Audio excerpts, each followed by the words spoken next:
Josh here. Welcome to another episode of the American Hearts Podcast. This is episode 5. I'm going solo today. I've had 4 previous episodes where I featured guests telling their stories about how the world around them is affecting them, how they're living their lives, how they're taking care of themselves. Today, I just wanted to focus on what's been coming up for me. And my invitation to you, whether you're liberal, conservative, if you voted for Kamala, or Trump, is just to listen and check to see what thoughts and feelings come up when I'm talking about it. This is in service to getting to know ourselves better. No matter who you are, no matter who you voted for, this is a crazy time for a lot of us. This is a very excitable time for a lot of us who feel like what's happening is good. My invitation for all of us is to really check in with ourselves to see what thoughts and feelings are coming up in regard to what's happening in the world, and including this podcast, what's coming up for you, because that will give you insight into, what part of you is driving that. Is it part of resentment, anger? Is it a part of fear? These are tools and signposts we can use to help ourselves to heal from what hurts us, and also to look for where we're signing up for things that sound good, but in reality are not in alignment with who we are as people. So that's my invitation to you this week. My topics this week, or my theme really, is acceptance and resilience. Acceptance in that, not to say that I accept all the things that are happening as okay. Acceptance means accepting what is, being true to what's actually happening in the world and accepting it in service of going out and doing something about it. This is me doing something about it, having a conversation, sharing my thoughts and feelings, being a voice for those who don't have a voice. And as a white, straight man who's raised Christian and in a relatively well-off family, and who's currently pretty well off, I feel like I have a responsibility to speak to other people like me, and to speak to people that are not like me, because I have a lot of privilege. So I'm here showing up to speak to you, whether you're conservative or liberal, whoever you voted for, to share my thoughts. And if you are conservative, I really do encourage you, and I hope you stick around, because I want to hear from you. I want to hear your thoughts about what I shared today.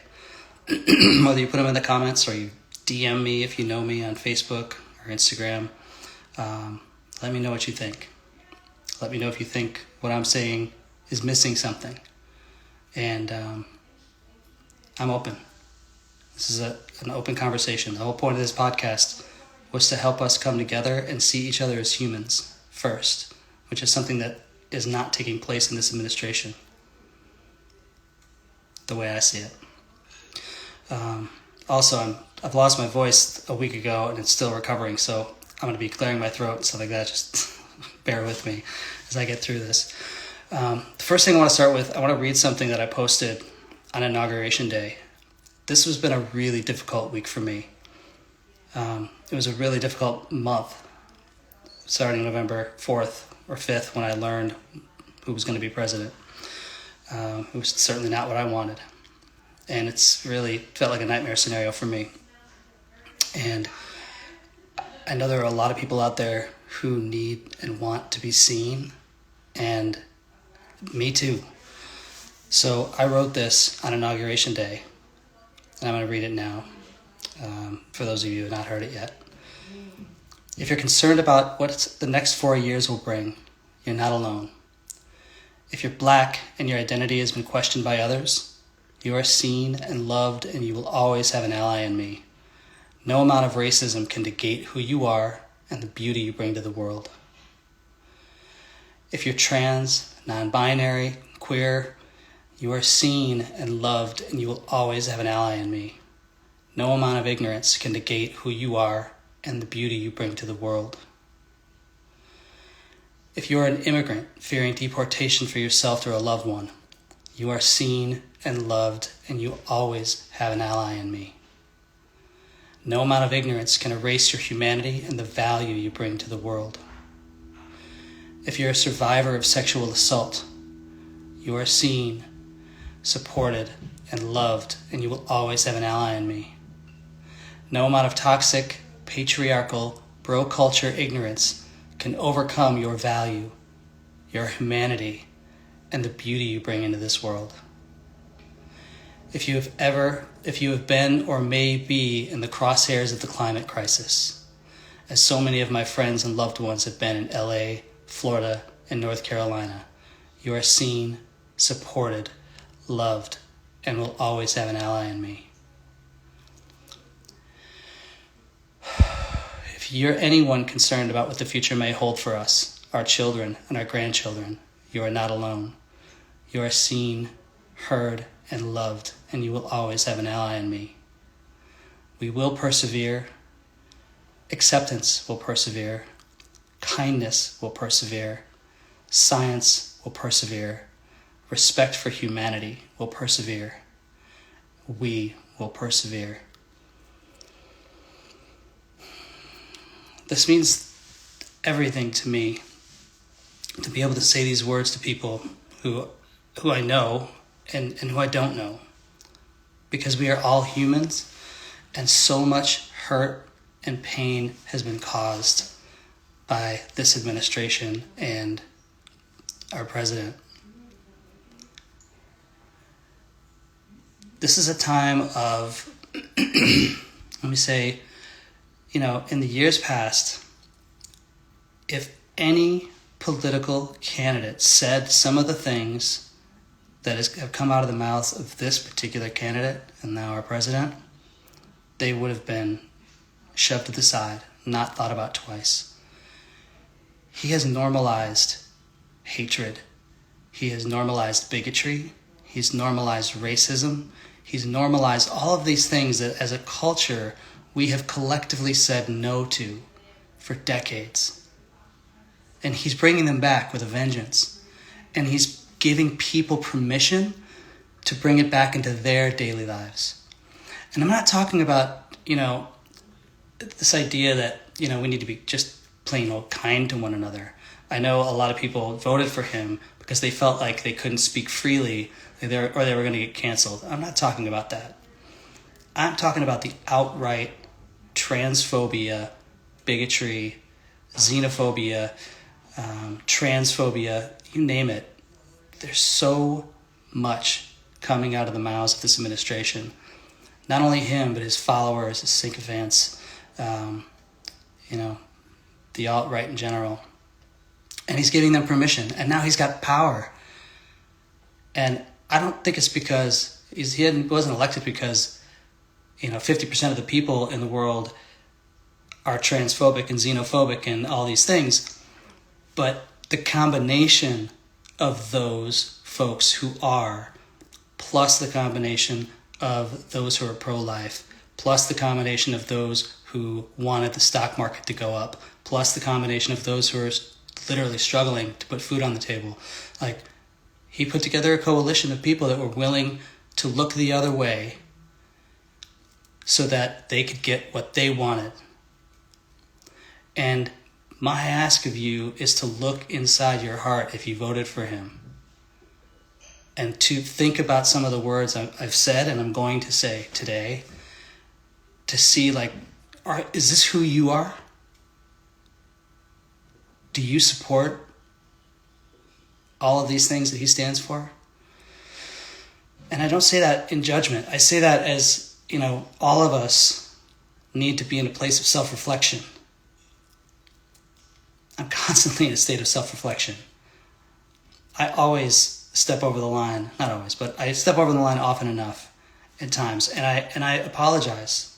I make amends. I do what's right.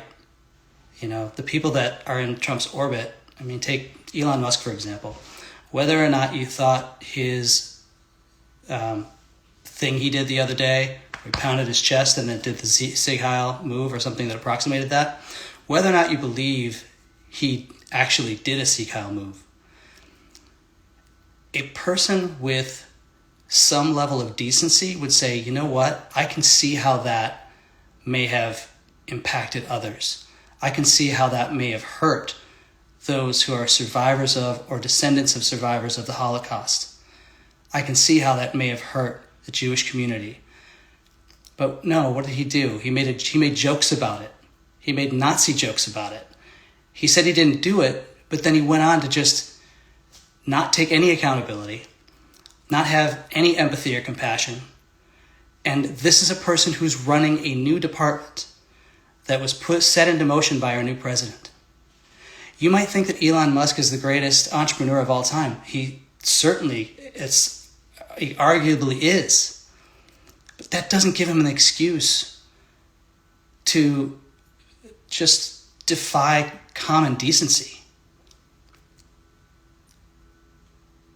You know, saying I didn't do the Sig Heil move, that was me, doing a gesture to send thanks from my heart or whatever. Like, yeah, okay, man, but there's so many other ways to do that. Did you have to take something that was so politically charged, so socially charged, so hurtful, and do it? I don't think so. But he did. And he's taken no accountability for his actions. This is what I want to address. This is what I could plan to address in this podcast for, I don't know if I'll be doing this for the next 4 years, maybe. I hope so. But I'll be doing something to say that what's going on in the world today is not okay. And I really ask you to look inside your hearts and see if you are truly aligned with what's going on, if you voted for Trump. And if you're not, start speaking up. Speak up and say, I voted for him, but this is not okay. I voted for him for this, but this is not okay. We need to stand up for common decency. Whatever you think of his politics, whatever you think of his policies, it's fine for those of you who voted for him because you like his policies. I can see why a conservative would want that. He gets results. But the cost, the human cost, is so high. It's so high, it's so damaging. Not only for those who are directly impacted, but for those who are indirectly impacted. For the children growing up in the world today. Imagine a world of children that are like him. Imagine a world of teenagers that grow up to be like him. Imagine a world of adults that grow up to be like him, speak like him. This world would be chaos. It would be a horrible place to live because no one would be nice to each other. We would disintegrate into a sea of hatred and fear. And that's why I'm here standing up. Wow, I'm going to get into some of the things that took place over the last week. I guess I already have been doing that, but I'm going to continue to get into them. I'm going to start with God. It's a big topic. So I'm not religious, but I do have a very strong connection to something bigger than me, a power that's greater than myself that I've called God my whole life, and I've always had a relationship to it. And I have a very deep relationship to it today. And Trump has said that he feels like he was saved by God so that he could make America great again. He's also put his hand on the Bible, held up a Bible and said, this is me, this is who I am. Well, what's in the Bible is the teaching of Jesus. And at the inauguration day, he went to a church service where the Bishop of Washington, D.C., her name is the Right Reverend Marianne Budd, or Buddy, I'm not sure how she pronounces her name. But she said things, if you listen to her and take off your hat of whether it's liberal or conservative or whatever, if you just went to see a church service, you'd be like, wow, she spoke as if I imagine Jesus may have spoken. And if you're Christian and you believe in the teachings of Jesus, this is really somewhere to look. Because in response to her asking the president to have mercy on the people in the world who are scared now, on the underprivileged, on the migrants, on LGBTQ folks, trans folks, the people that this administration is really going after, she just asked them to have mercy on them. She didn't say change your policies. She said have mercy. Those are words that Jesus, assuming Jesus was a real person, I don't know that he was. None of us will ever know, really. But assuming he was, at least the teachings are there. The teachings that, as Christians, we grew up to believe. Those are basic teachings of Jesus. So if you're a Christian and your president is saying that she's a radical left, hardline Trump hater, and she brought her church into the world of politics in a very ungracious way, and she was nasty in tone and not compelling or smart. Not compelling or smart and nasty in tone.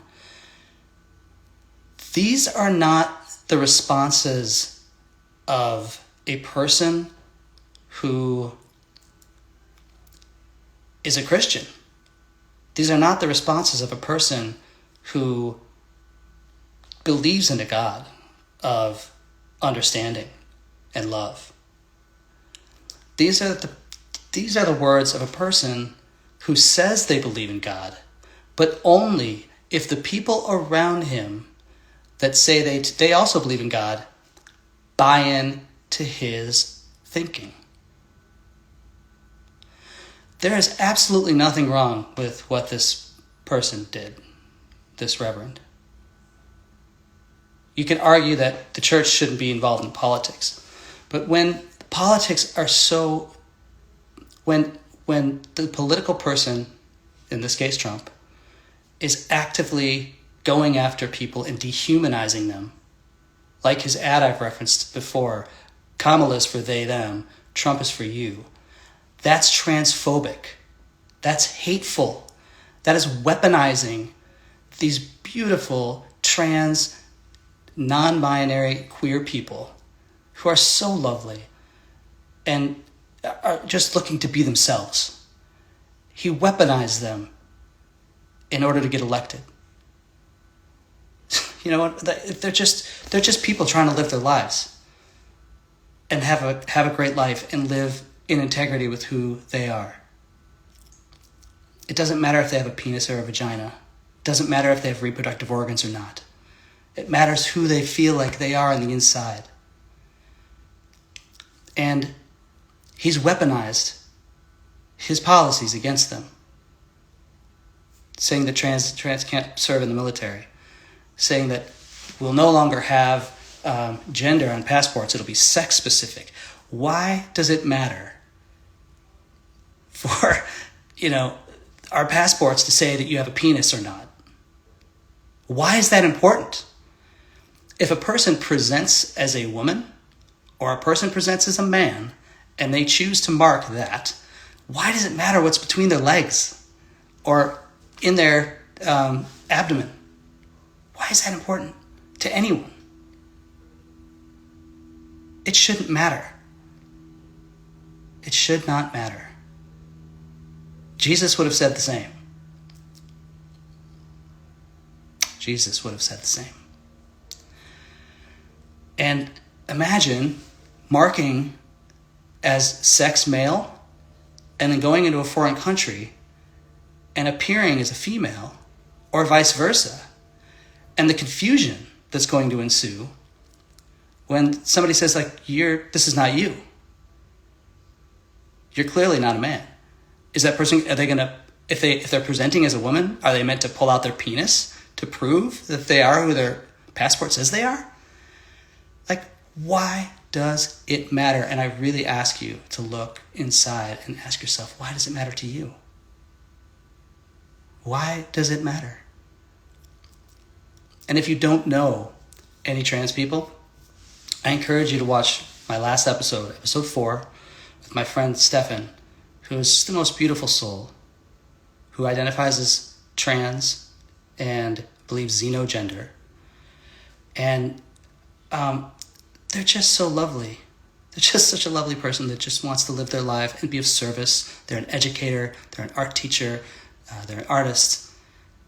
Like, Stefan, why does Trump care what's on Stefan's passport? It just does not matter.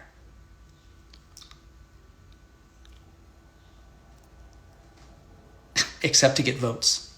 Except to rile people up against an enemy. And that's what dictators do. They rile people up against common enemies. That's what lots of people do, not just dictators. That's what fascists do. That's what bad politicians do. And there's people on the Democratic side too. Rile people up against a common enemy. Trump was public enemy number 1. And I don't mean to dehumanize Trump, but I mean to say that he is dehumanizing others. Not to mention immigrants. He calls them invaders. Conservative people for years have called them illegals to dehumanize them. They are mothers and fathers and sisters and brothers and sons and daughters and uncles and aunts, grandmothers and grandchildren, or grandparents, and grandchildren. They are the fabric of much of our society. They take care of us at the restaurants we eat at. They take care of us when they do a multitude of jobs. But they take care of us throughout our lives. And when I say us, I mean people who are citizens. We can get jobs that are it's carte blanche for us. When a person who's undocumented comes here, they have a limited choice of what they're able to do. So they're often working in service industries. They're in janitorial, they're in food service, they're at restaurants, they're servers, they're cooks, they're farm workers, they are in the fishing industry. They supply our food, they serve our food, they cook our food, they clean the plates. And if you haven't paid attention, restaurants are having a really difficult time finding help. So imagine taking millions of people out of the service industry in the restaurant business. What's going to happen to all the small businesses out there and larger businesses? They won't be able to find help. And restaurants are going to shut down. How does that help us? Farms, migrant workers are not showing up to work because they're afraid of getting deported. And what that means is unharvested crops. And guess what that means? It means they don't get picked, supply goes down, and cost goes up. Grocery prices increase. They drive trucks. Truck drivers don't show up to work. Food doesn't get delivered. Costs increase. They work on fishing boats. Also an area where a lot of in the fishing industry have difficult time finding enough people to go out and help. What's going to happen when fish prices go up?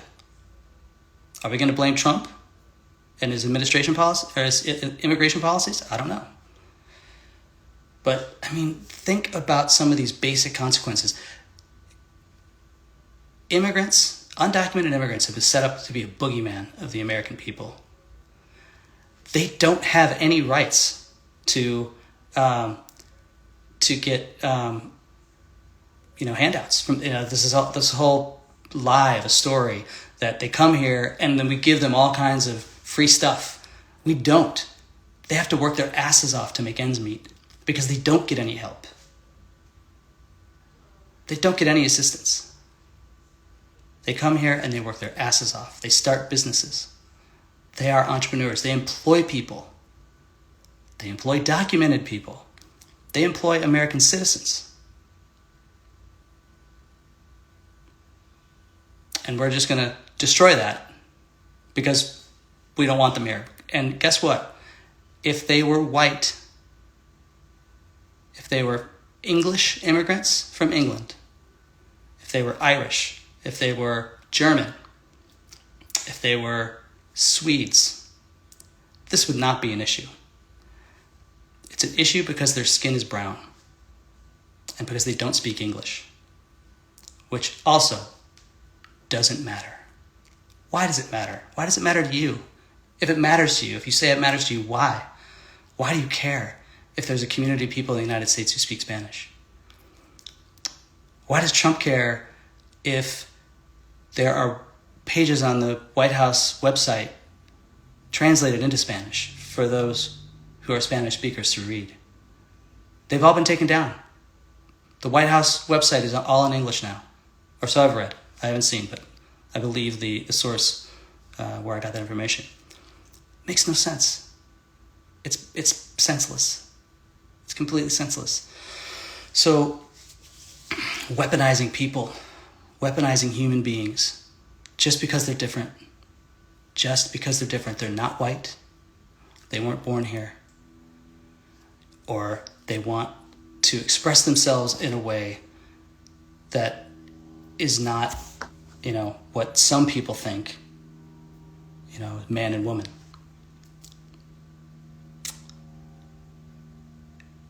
It makes no sense. All right, let's see here. I'm covering a lot of ground here. So, DEI. Let's talk about DEI. Diversity, equity, and inclusion. Trump says he wants to end the government's efforts to socially engineer race and gender into every aspect of public and private life. And that these plans that Biden put into place over the last 4 years for diversity, equity, and inclusion demonstrated immense public waste and shameful discrimination. You know what's shameful discrimination? Not paying attention when white people who are in power hire other people who look like them over and over and over again and discount people of color, people of different ethnicities, people with a different accent, people who are disabled, veterans. That's shameful. That is horrifically shameful. What is not shameful is making sure that a person like me who's white and in a place of privilege keeps in mind when they're hiring to just check to ensure that I am not putting some artificial weight on the scale of the white people that I interview because they sound more like me, because they look more like me, because they're more familiar to me, and therefore I feel more comfortable. That is what's shameful, that anyone would think that DEI programs are racist, that DEI programs are somehow shameful. They're not. We went through 250 years of slavery and 77 years of Jim Crow. DEI programs, they started like 20 years ago, but they really in earnest started coming into corporations and trainings began. All the things that people are complaining about. You got to get trained DEI, they have to have DEI practices, whatever. That started like 5 years ago when George Floyd was killed, when Trayvon Martin was killed, when the Black Lives Matter movement started. 5 years of DEI. Do you really think that is enough to overcome 325 years of embedded systematic racism that was like on the surface, that was public, right? Systematic and embedded racism continues today and has continued throughout the history of this country. But it was only since like 67, I think, when the Civil Rights Act passed.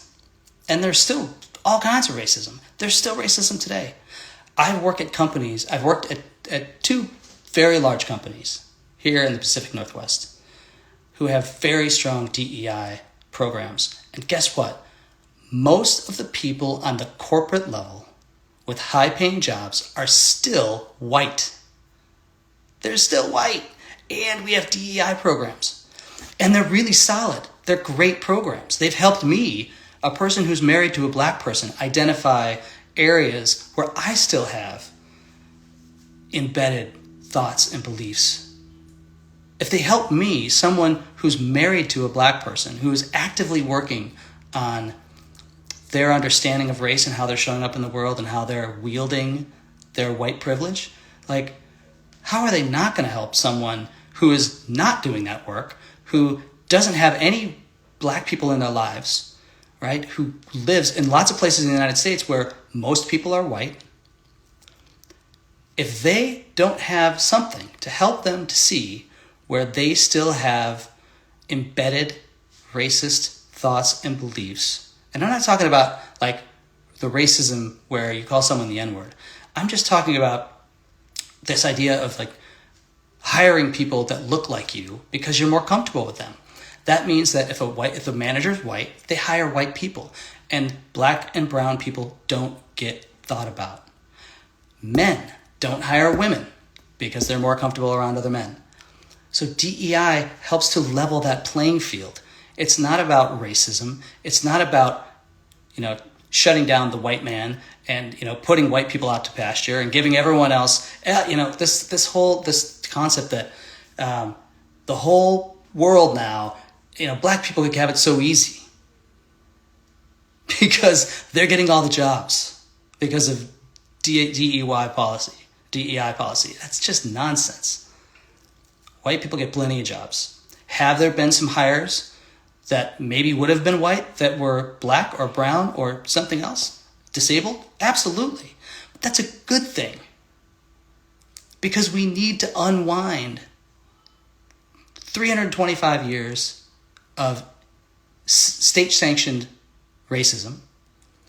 We need to unwind all the other racism that is still taking place in this world. We need to unwind, the people not wanting to hire someone who is disabled because they're not interested in putting a ramp in at their business so that they can enter in their wheelchair. Like, these are things we should be doing for humanity's sake so that everyone has a fair shot.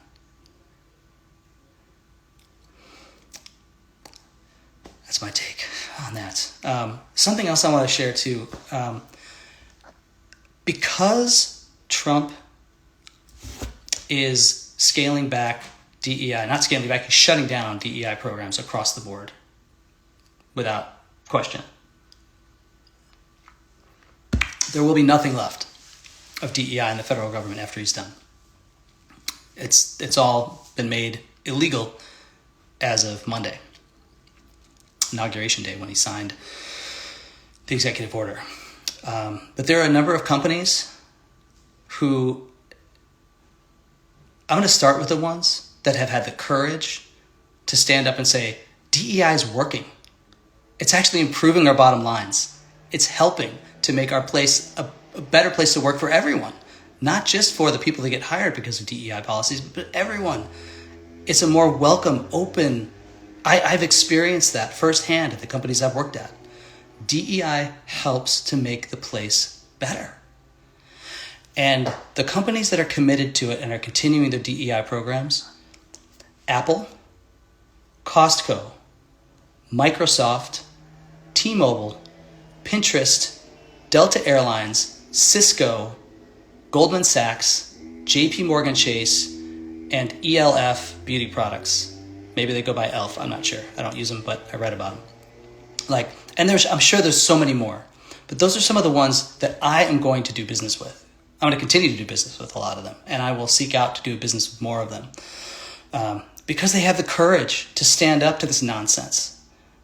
They have the courage to stand up to the flavor of the week. Oh, the incoming president is against DEI, and he's threatening to send investigators to investigate our DEI program. So let's shut him down so that we don't have to deal with that.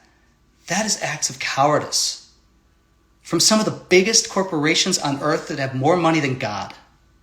They've benefited so much from being in this country. They've benefited so much from the contributions of people of color, transgender, LGBTQ plus.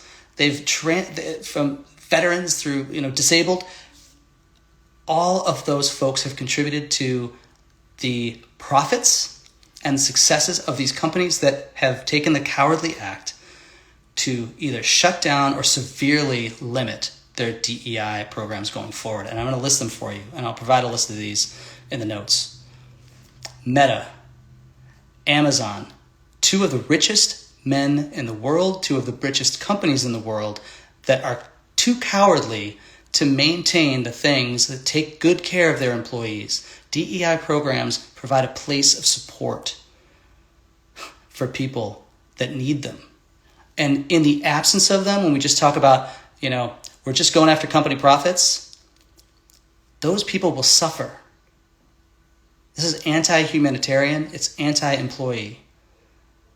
Amazon and Meta. And I am highly aware that I'm on two of Mark Zuckerberg's platforms today. I'm doing this on Instagram and Facebook. It's a place where I reach people. This is one area where I'm going to have to, for now at least, going to have to deal with the devil in order to get the word out. And Amazon is a company I've deeply in bed with in regard to, I've got subscription services. I use their TV service. I have deliveries constantly coming from Amazon. It's so convenient. It's such a great company from that perspective.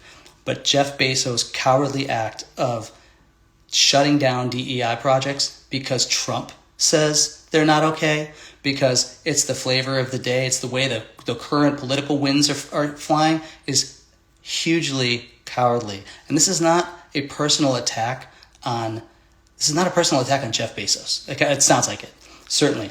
But he is fearful. And when people are fearful of the powers that be, they make changes based on that fear. And in this case, Jeff Bezos, one of the richest men in the world, is fearful of retribution from the government. And he wants the government to take care of Amazon and to take care of his company, Blue Origin. So he is taken a cowardly act of shutting down the DEI programs at Amazon, and that is shameful. Target, another company that I was like, well, if I'm going to leave Amazon, I guess I'll go to Target. But guess what? Target's shutting down their DEI programs too for the same reason. Massive corporation, tons of profits, and they don't have the courage to continue DEI. Lowe's. This really sucks because Home Depot has been a conservative haven for a long time from the perspective of their leadership, and I've not done business with them if I can help it. Lowe's is the place I went, in addition to my local hardware store. And now I've got a question. Next time I need something, do I go to Lowe's, or do I get maybe the lesser product that they have at my local hardware store, which I love. I love my local hardware store, but they don't have the volume that Lowe's has. They don't have the variety that Lowe's has. So Lowe's is another one that I'm not going to be doing as much business with. McDonald's, another one. My son loves McDonald's. One of the richest corporations in the world, full of people of different ethnicities. I mean, they have the DEI hiring down, but if they're getting rid of the programs that support those people that work there, that's an act of cowardice. Ford Motor Company, Harley-Davidson, John Deere, American Airlines. I will not be flying American Airlines. Boeing. I don't know if I can help that. I might have to get in a Boeing plane, but that's hard to see too. That's a local company here in Seattle. They've been through a lot of struggles, and to see them do this is just heartbreaking. Walmart, no surprise there. Walmart has been in conservative hands for a long time. One of the richest families in the history of the United States. They have backbreaking work of people of color, and they're going to pull DEI from them. They're no longer going to support their people of color, or their veterans, or their disabled. It's sad. Jack Daniels. I don't drink a lot of Jack Daniels, but I do from time to time, but I will not be going forward. It's a long list. And I think it's worthwhile. I think it's worthwhile to boycott these companies. These companies, by the way, are doing this because there is a single conservative blogger, something Starbuck, who is driving, like, just making tons of noise about these companies' DEI programs. And these companies are fearful that conservative voters are no longer going to shop there. So my invitation to everyone here who is not a conservative voter, who believes in DEI, make noise. Don't shop at these. Don't shop with these at these companies. Don't don't support these businesses, and share this with your friends. Let these businesses know that there's a counteractive piece of this. It's not just the conservatives that make noise. It's us too. And I'm all for boycotts, I guess, but like, it's not my first choice. But that's what makes companies move, because companies deal in profits. Some companies like Apple, Tim Cook has said, I'm not just going to make decisions based on the bottom line. He's going to help make decisions based on what's good for the country and the world that supports Apple. And people that are against DEI is a very small yet very vocal group. And I don't want them to control the narrative and to control what companies support their DEI, their employees that need DEI support. All of this that I've just spoken about, I'm talking about the word woke briefly. And for those of you conservatives who are still tuned in, I'm sure you have some feelings about the word woke. My thoughts on it is that this originally was a word that was used by black and social service organizations to call out, to be conscious of and aware of inequity when they see it. That's it. Let's just be aware of inequity when we see it and try to right that. Is there anything wrong with that? Is that a bad thing? What the right-wing folks have done is to co-opt this word and turn it into a boogeyman word that scares people. Oh, we don't want to be woke. God, help us, don't be woke. Like, it's just seeking out inequity. That's it. Being aware of inequity and doing what you can to right it. Like, that is a common sense thing. I'm not going to get too much more into that other than just say, it's dog whistle, man. Like, be aware of when you're being played with a dog whistle, like woke. It's a non-issue. Being woke means being aware, being awake, being conscious of what's happening around you. It is not a bad thing to be woke. Climate. This is another big thing that happened this week. So Trump ended environmental regulations that mandate electric vehicle production and reducing emissions. So I think we can all agree that we want clean air, right? Every time you see smoke coming out of a tailpipe, that's poison. Not only is it poison, which causes asthma and causes all kinds of different health problems. We wonder why cancer rates are going up. We wonder why all these, crazy things are coming up. Like, it's the chemicals that we're putting into the air, putting into our food, putting into our water. It's the lax oversight of all these things. And Biden put some things into place. You might not agree with them, but ultimately they were meant to drive green businesses, clean our air, clean our water, and reduce our impact on the climate, which is causing things like the massive flooding in North Carolina, which is causing things like no rain in Southern California during the rainy season, and these massive winds that then drive tinderbox, fires that blow up. And what does Trump blame it on? DEI. DEI got the blame because the fire department was apparently doing too much DEI training. that they weren't prepared. That is nonsense. Climate change caused the conditions in the rainy season of Los Angeles, a city, by the way, that I lived in for 10 years and loved dearly, that destroyed massive swaths of the city and the county. It's climate change, folks, and eliminating things that are going to cut carbon emissions is just going to make matters worse. Now, layer onto this that Trump is also blaming FEMA for not providing enough support. Well, FEMA has been underfunded for years because of political division. FEMA does not have the resources it needs to take care of all the people that need care because of these climate crises. So you take climate change, you take bad weather that's been made worse, massive destruction, an underfunded federal agency, and you blame the agency, and you blame DEI, two things that have absolutely nothing to do with the fact that those things happened in the first place. And you get what Trump has put forth, which is, let's drill, baby, drill, get more gas out there for more climate change, which is going to make the weather even worse. And on top of that, he wants to get rid of FEMA. And he says the states should be responsible for their own disaster relief. States don't have that kind of money. This is what the federal government's for.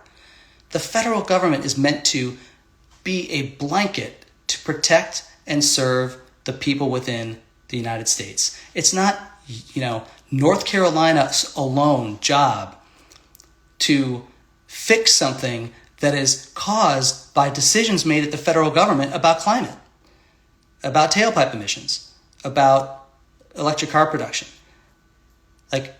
North Carolina can't do anything about that. They should not be responsible for disaster relief that was caused by people like Trump and other conservatives who refuse to accept that climate change is real and needs to be addressed immediately, 30 years ago.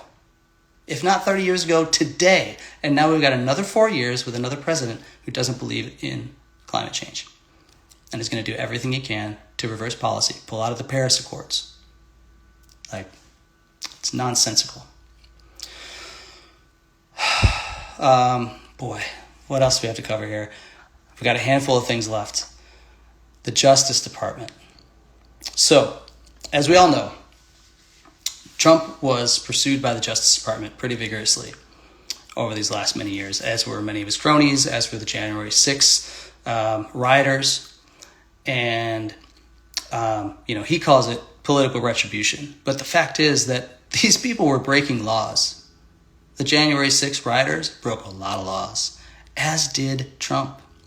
And we have things in place like the Justice Department, like the FBI, that are there to ensure checks and balances against the administration, the current administration. Is true for Biden's administration. It was true for Obama's administration. It was true for Clinton's administration. And it's true for Trump. So he wants to de-weaponize the Justice Department. How is he going to do that? He's going to weaponize the Justice Department to look back at only the last 4 years of Justice Department investigations to see if there was any weaponization of the Justice Department. I invite you to look at the executive order for weaponization of the Justice Department. Multiple times he calls out 4 years. Only look back 4 years. Only look back at the Biden administration to see when it was weaponized. Why not 8 years, Mr. President? Why not 8 years? Because as I recall, there was quite a bit of weaponizing of the Justice Department back then, and you were outrightly calling for and upset that your attorneys general were not following your lead and going after your political opponents. That is weaponization. Having the Justice Department investigate actual crimes, that's not weaponization. That's a distinct and and very useful function, and the reason why the Justice Department exists in a large extent, and the FBI. The FBI is supposed to investigate people who are potentially corrupt to see if they are. And the FBI found corruption. And the Justice Department found corruption. That is not weaponization. You calling it weaponization is hyperbole. And you only asking the Justice Department to look back into the last 4 years in the Biden administration to look for weaponization is weaponization. And if you are a conservative that voted for Trump, I invite you to look into this. Don't look for yourself. Like, don't read from I don't know. If you're conservative, you probably look at a lot of conservative, right-leaning websites and news sources. Don't just get your news from there. Look at other news sources. Look to see what other people are saying. I look at right-wing news sources all the time to see what they're saying, to see if there's anything there I agree with. Sometimes there is. So I invite you to open up your palette of news. Look at differing viewpoints. Oh, man. It's so much. It's just so much. What else I have here? Pardons. Speaking of the January 6th rioters, there's been a bunch of pardons.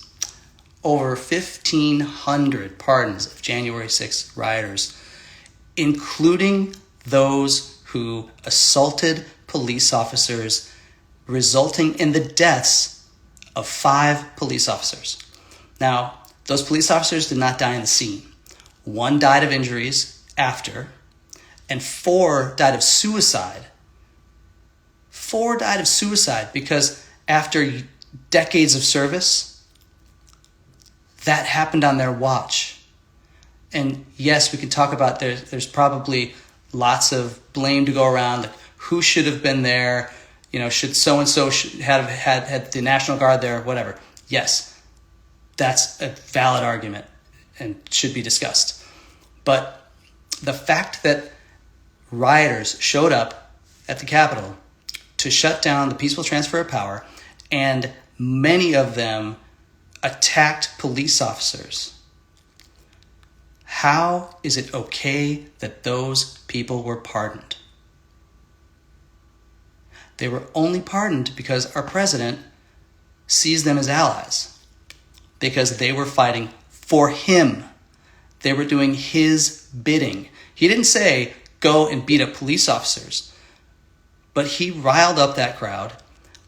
He was aware that they were armed, and when they got there, he did nothing for hours as they ravaged that place, as they attacked police officers, hit them over heads with sticks, with baseball bats, crushed them with just bodies upon bodies upon bodies, crushing these people, crushing these officers. I mean, it was a nightmare scenario. It still is a nightmare scenario.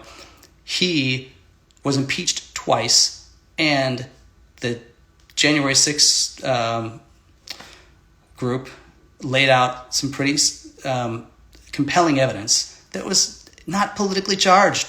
They were just people, public servants trying to do their duty to protect the United States of America from a megalomaniac.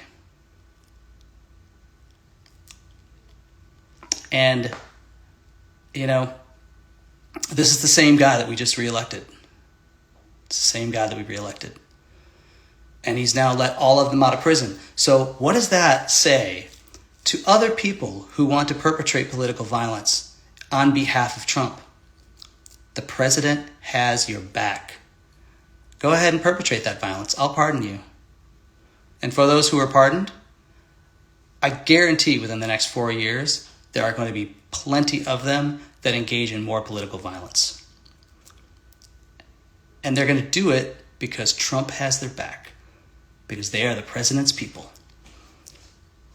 I mean, think about that, especially if you're a conservative. Like, is this reasonable?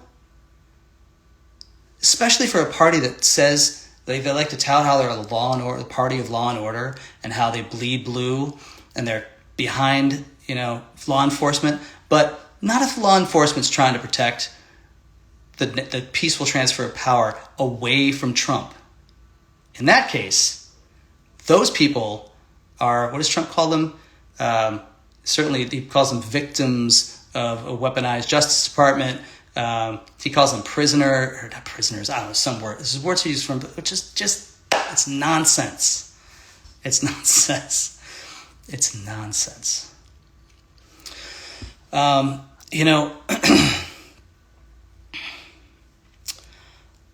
last thing on my list of things, and there's so many more things that happened last week, but this is the last one that I've been tracking. I just can't track all of it.